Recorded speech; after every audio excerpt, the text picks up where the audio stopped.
Disney employee. This is a Disney movie, but they just do a beautiful job with this film. Jon Favreau directs this. Nothing in this movie is real except for the little boy, Neil, who plays Mowgli. Otherwise, everything else is CGI. Bill Murray, so great as the voice of Baloo. Just everything from top to bottom. This is great. I would say, the only negative is that at some points it's too realistic, might be scary for very small children. I will take my 6-year-old to see this. I will not take my 2-year-old to see it. Interesting. Okay, good. All right, now, Avatar wants 4 sequels. Is that right? Yeah, because why not make 4 more very expensive movies that nobody's interested in at this point? I don't know what's wrong with James Cameron. But the thing is, you cannot count out James Cameron, because you remember when Avatar came out, everybody thought it was going to be a major flop. It took them way too long to make it. They were missing deadlines, and everybody thought it was going to be a colossal failure.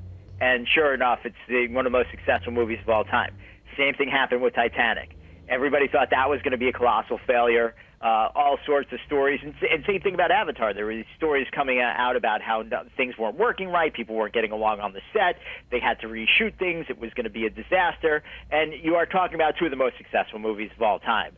So, even though that movie was, 2009, and I guess the first movie won't come out until 2018, nearly 9 years later. It is James Cameron, and he has a knack for coming through when everybody counts him out. So, there will probably be an interest in seeing these movies, and they're probably going to wind up doing really well. Yeah, all right. So Jungle Book is a go this weekend. Kerry Washington and Confirmation on HBO. Have you seen that yet?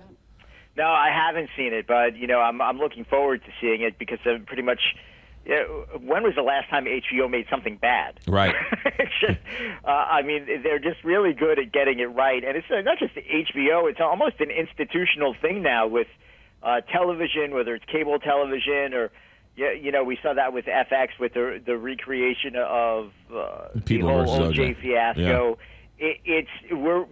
TV's just becoming really good at recreating recent historical moments, that were controversial. And I think, you certainly have a cast and crew and filmmakers that are terrific at this. And, we're the ones who benefit because we get to see terrific entertainment. And, hopefully they did it right. And I can't imagine that they didn't. I look forward to that. All right. And then finally, David Blaustein, while we still have you, Sean Penn and Minka Kelly, really?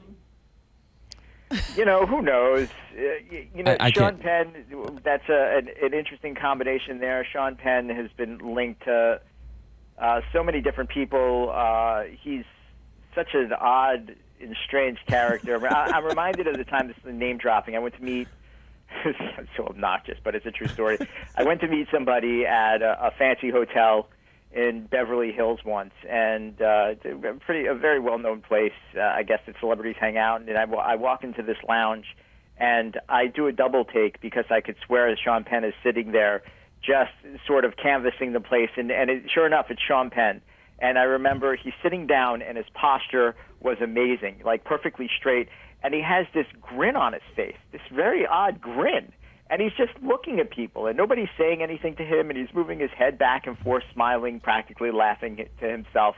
Like, this is a very strange, odd Hollywood moment. But am I really surprised? Because Sean Penn is strange. He's a little odd, isn't he? But boy, he gets those beautiful women. I think he's a great artist. I mean, clearly some of the things that he's done in his personal life have been extremely controversial, whether it's someone he's dating or whether it's a dictator he chooses to hang out, or a drug dealer he chooses to interview on behalf of Rolling Stone. It's been odd. I'm just glad that you didn't bring up the mess. There's only one person in America that was hanging out with El Chapo in the jungle and hanging out with Minka Kelly all in the same year, and that, of course, that's pretty amazing, is Sean Penn. All right, David Blaustein, I'll not bring up the Mets. Have yourself a good weekend. We'll talk to you next week. Bye, Dave. 8:26 here, Big 550.